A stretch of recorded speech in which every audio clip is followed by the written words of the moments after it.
Hey guys, so have you ever picked up a book, one of those old books that was written in Old English font and it's all swirly and embellished and really beautiful, but it's really hard to read. You have to read it really slow, and by the time you're done the sentence, you have to think what you just read because it's like you have to process it because it was such a process to get from letter A to B to C.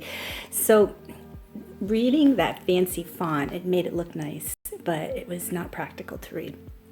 That's a perfect metaphor for a Lenormand deck that's been made really beautiful and fancy with a lot of embellishments with no thought for the reader or not understanding how the reading those cards is used. So it's not like tarot where you have just one card, you read on and on and on for that one card.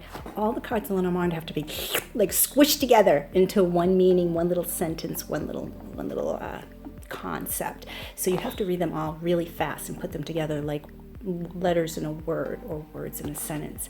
So it's really important that the cards be really obvious what they are so you can see them fast, so you can actually read them.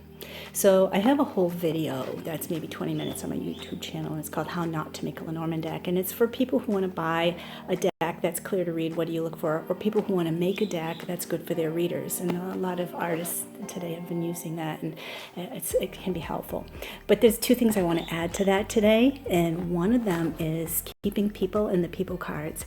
And the other one is don't mix up imagery from different cards into one card. So one quick example would be if you have a tree card and a bird card, you don't want one card to have a bird with a tree in it and figure out is that the bird or the tree, and maybe even have the other one the opposite. But even if there's only one card and it has two images of something, you're not going to know which of it could be, and you have to stop and think, and it impacts, kind of makes you go over a speed bump when you're reading.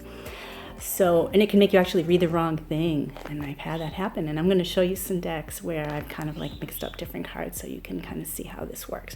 So let's take a look at some decks and see how imagery is so important for the system. So we have the blue owl and the blue bird Lenormand. I just want to show you the people cards real quick. So we've got the man, the woman, and the child. Notice there's like not a lot of stuff in the cards with them. You've got a clear man and woman right front and center. The other card you may see people in is the rider card, and every once in a while you see something like the scythe, like in the bluebird Lenormand. There's your man, woman, and child card, and they have two children. I prefer just the one if I had my druthers, but there's your rider with a person on it, and they choose, like many decks, to have a person holding the scythe. I really love it when there's nothing but the scythe, but it's pretty clear to tell when there's something like this with a big scythe, and just the person is kind of secondary to it. Oftentimes you'll see just the plain scythe in it.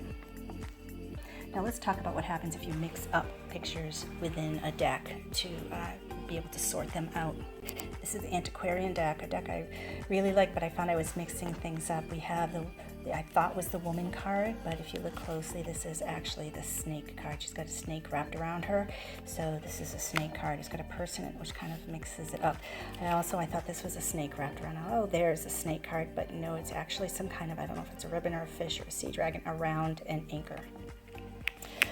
This one also I thought was the woman card, and when I look closer, it was not. She's holding something. If you look closer, I wouldn't have known without the number that is actually the fox card, which is I think why the deck may include a second card, which is the fox card right here, also number 14, in case you want to use that instead. I took this one out and now use this as the fox card.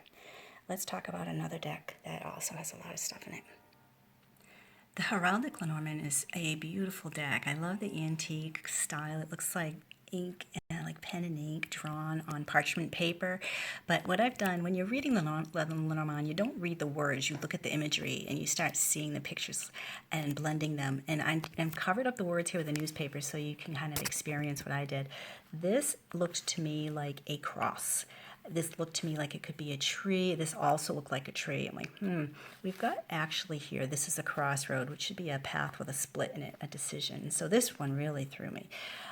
This dog I thought was the tree. There's too much here. It didn't look like a dog. And the serpent I totally lost in the picture. It's wrapped around the trunk. But when I looked at it, I was reading this tree, and it totally messed up my reading. I had to start over. Next down, if we look here, I saw this as a dagger. This I didn't know. We had a victory wreath here, and this I thought was clouds. If you look, this is actually our cross card. This is our clouds card. There's so much here. Why there's a victory wreath, I'm really not sure, but I'm like, okay. And now I see the clouds, but they're like, there's so much other stuff going on. It's not the primary image here. So this is not like a clouds card. The whip totally looks like clouds all around it. So that took me by surprise as well. Lastly, we have these three. I thought this was a dagger. I was reading this as a scythe before I realized what it was. I thought this was some kind of a serpent or snake, and I thought this was the bouquet or flowers. Surprised me.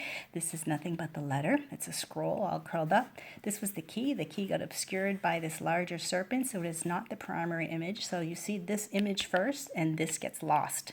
Very hard to read.